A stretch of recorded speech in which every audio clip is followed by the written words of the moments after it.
Well, good afternoon. I'm Jeffrey Daugherty, the Christian whistleblower, and we're here today for Through the Diamond New Testament.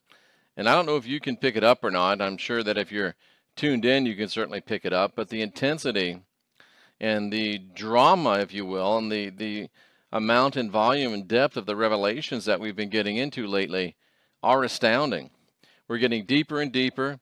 We're getting more and more into the amazing stuff of the message of the Christ. If you want to watch yesterday's message on the Diamond through the Diamond New Testament, or was it the teachings of the Christ? I think it was Through the Diamond New Testament.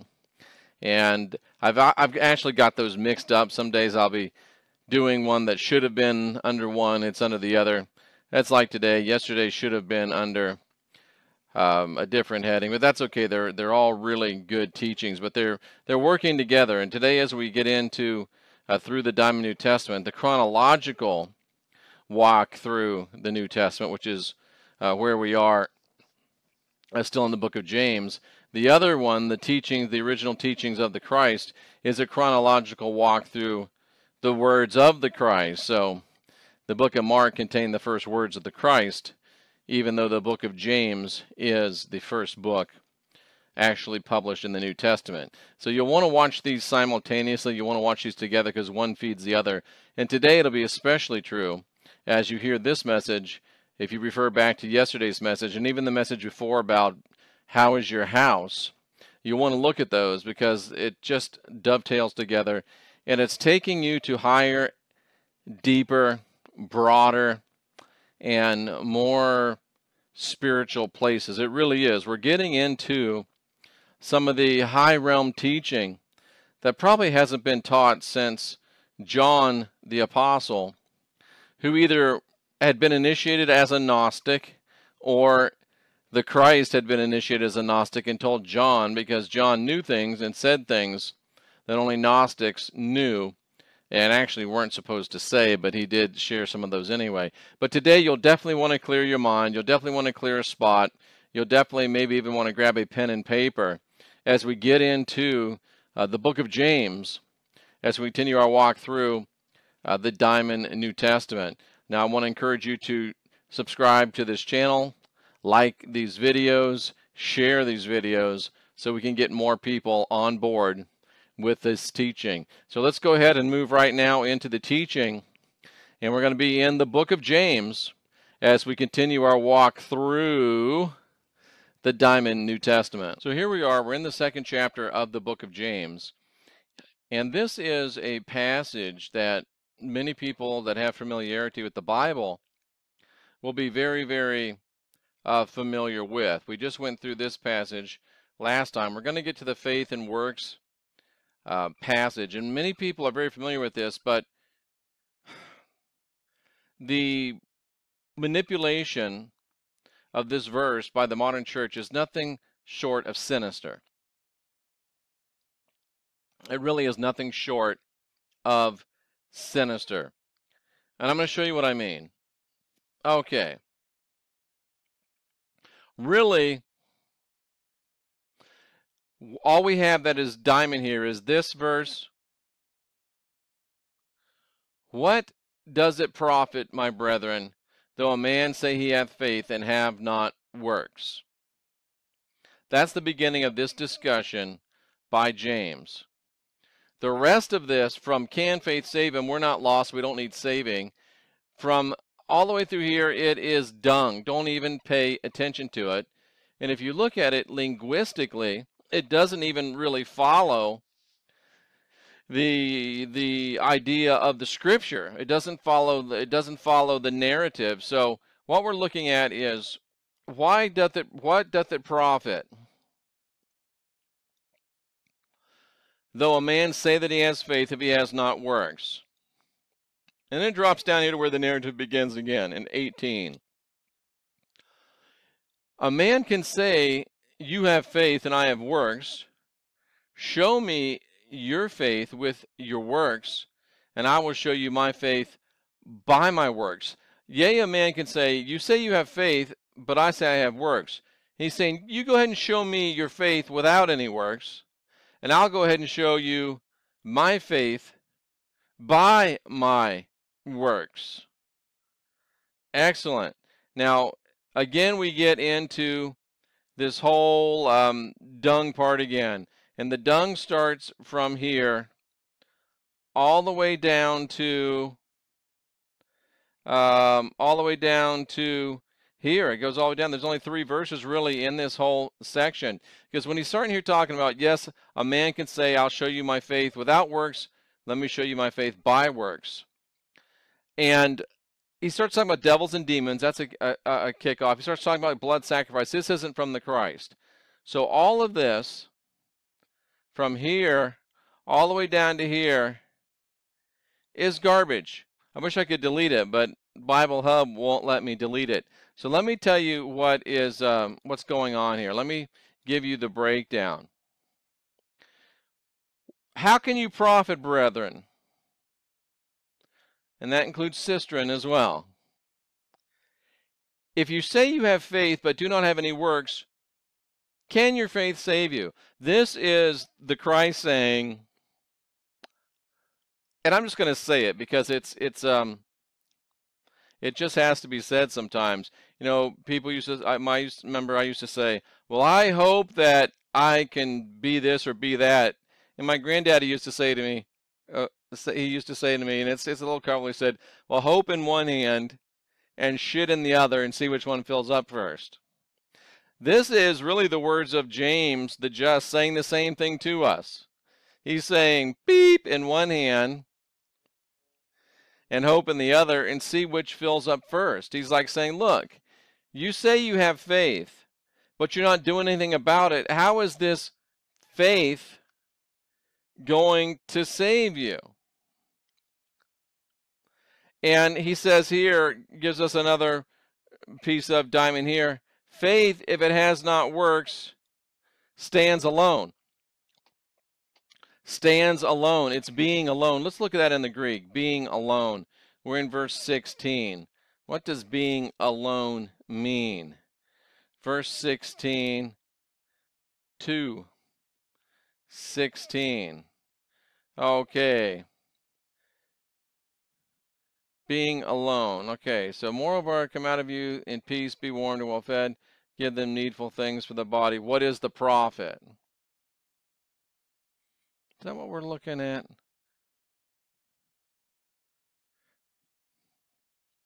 That doesn't seem right. Let's go on to it in the next verse and see what it says. There it is. Faith hath works. So also, faith, if not, it has works. It's dead by itself. It's dead. It's a lifeless corpse. Ooh, bam, this is going to be huge. It's a lifeless corpse. What you call your faith is a lifeless corpse without any works. Now, Jeff, what are you talking about? Are you going to get us into some legalism or something like that? Nope, not at all. We're not going to get you in any type of legalism. We're going to teach you some deep water stuff here today. So what he's saying is, listen, boys and girls, you can say you have faith all day long, but if you don't have any works, how do you prove it? There will be no, how do you prove it? And then he goes on and says, because listen, if you say you have faith but you don't have any works, you're nothing but a dead corpse. And if you follow the teachings we've done the last couple of days, this is exactly where the church wants you to be. They want you to be nothing but a dead corpse. Because a dead corpse has no hope except in somebody that can revive him or her. So what James is saying is, listen, you want to say you got faith, but where's your works? How can faith stand alone? Because faith, if that's all you have, and if there's no works, you're just like a lifeless corpse. So the churches were saved by faith. Just have faith. Have faith in God. Faith, faith, faith, faith, faith. Faith is all they talk about. Faith and money, honey. Faith, heaven, money, hell. That's all they talk about. Faith, faith, faith, faith, faith, faith, faith. But faith without works is dead. You're nothing but a dead corpse. So then James goes on to say, he says, listen, check this out. One man might say, You, bro, say you have faith, and I have works. Show me your faith without any works, and I'll show you my faith by works. So again, James is saying, listen, man, you got to do something. It's not just saying something. It's not just, this faith thing is a lie that they have drawn you into. And I'm going to show you exactly what he's talking about here. And then at the end he says, for as the body without the spirit is dead, so faith without works is dead also. This is an explosive passage of Scripture. Oh, my good gobbledygook. It's a huge portion of Scripture. Let's look at it in the Greek. So this would be verse 26. It's amazing. It really is. And this is going to come together here in just a second, so don't worry. A lot of you are seeing it already.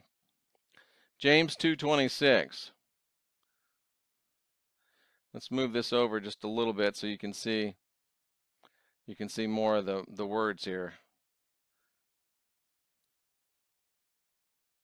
There we go. All right. So, just as the body apart from the spirit is dead, so also faith apart from works is dead. Now, what is works? Let's look at works. Work, labor, action, deeds.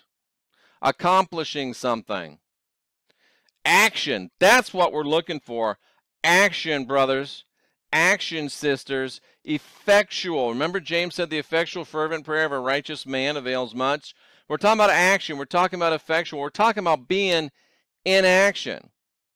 And your faith, according to James, without any actions,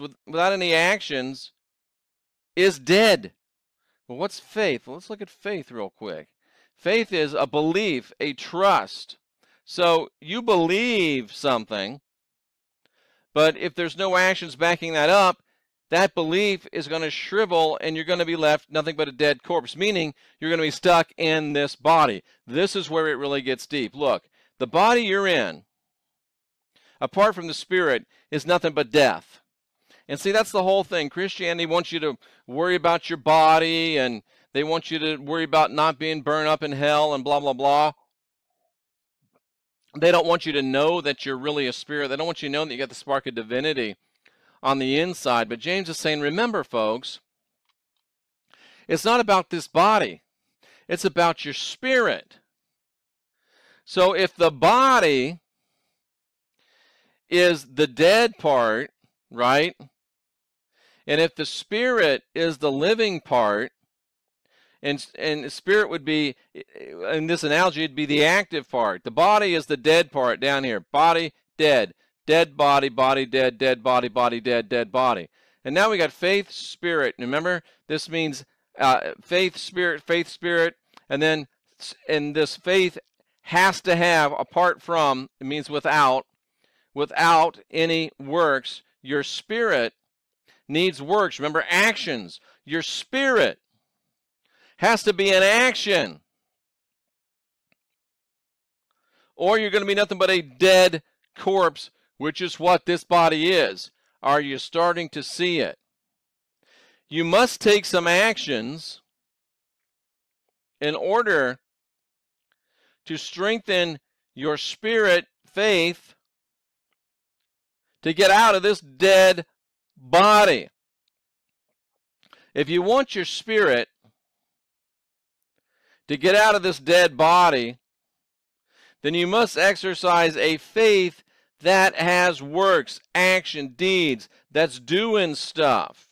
And not doing body stuff, but doing spirit stuff. Wow. That's a pretty good explanation. So, what we're trying to teach you to do with spiritual technologies, with meditation, with getting out of your body, with learning that you are being lied to. And look, this whole passage that they brought here is trying to convince us that he's talking about faith and works. He's talking about devils. He's talking about demons. He's talking about feeding hungry people. That's nothing wrong with that. But it's not what the scripture's talking about. And all this stuff is put in here to do nothing other than to get you off track, to deceive you. As I said, it's incredibly devious, demented, and even demonic what they're trying to do with this verse. Let's just talk for a minute here as we leave and try to just get our minds wrapped around what we've just heard. Okay, so let's bring this all together. James is saying, listen, guys and gals, and everybody in between. Your body, you know, this body that you're in is dead. It's nothing. It's a shell without your spirit, without the spark of divinity that was placed into it by the divine. So you know that this body is nothing. It's worthless, even though we think it's a huge deal. Likewise, what you call faith is nothing but this body unless you have some actions that are being taken. Remember the Christ said, I've shown you the ways and the truths that lead to life. Well, guess what? Those ways and truths that lead to life lead to action. Living, moving, and if we pulled it up, the action would be in there. So the ways and the truths of the Christ doing these things lead us into those actions, which makes our faith be living and not just like a dead body. It's the faith of taking spiritual actions and applying spiritual technologies, and we need to get deeper into what those are. We'll talk just right now about meditating. You've got to start meditating if you're going to make any spiritual progress, whatever. You will make zero spiritual progress until you start meditating, period. Well, what's meditating? This is what you're going to do this weekend. This is your homework. Get yourself a timer. Set it for a minute. Hopefully, or preferably not one of those timers that goes tick, tick, tick, tick, tick, because it'll be distracting. Set your cell phone a minute on the stopwatch or the timer. Pick out a spot on the wall. Stare at it. Clear your mind. If thoughts come in, you just keep trying to clear them. Just keep trying to clear them. You just stare at that spot. And man, you will be surprised how long 1 minute is. Well, Jeff, that just sounds stupid. That's because your body thinks it's stupid. It's because your human brain thinks it's stupid. That's because your teaching of all these years tells you it's stupid. It is the first step of spiritual action that will energize your spirit and make it alive and not a dead corpse. And once you get to 5 minutes, you're advanced. And I mean that seriously. Sadly, but true. I can't even tell you the revelations, the realizations, the understandings, the knowledge, the blow your mind stuff that just boom comes into your mind in that time of meditation.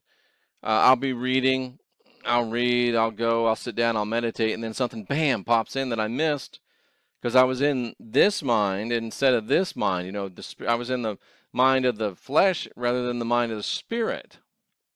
And just meditation is a huge, maybe we should do a teaching on meditation. Meditation is a huge step, but that's one of the actions, one of the ways, one of the truths that leads unto living, vibrant action, real faith that's not a dead corpse. Stunning, powerful stuff. I know. A lot to chew on, a lot to handle, but life-changing. And that's what we're all about. That's why I ask you to subscribe, like, pardon me, share. And share financially if you, and share financially as well. I'm Jeffrey Daugherty, the Christian Whistleblower. We'll be back with more of these great teachings. This has been Through the Diamond New Testament. And everything we do is to help you unwind your mind and unindoctrinate yourself.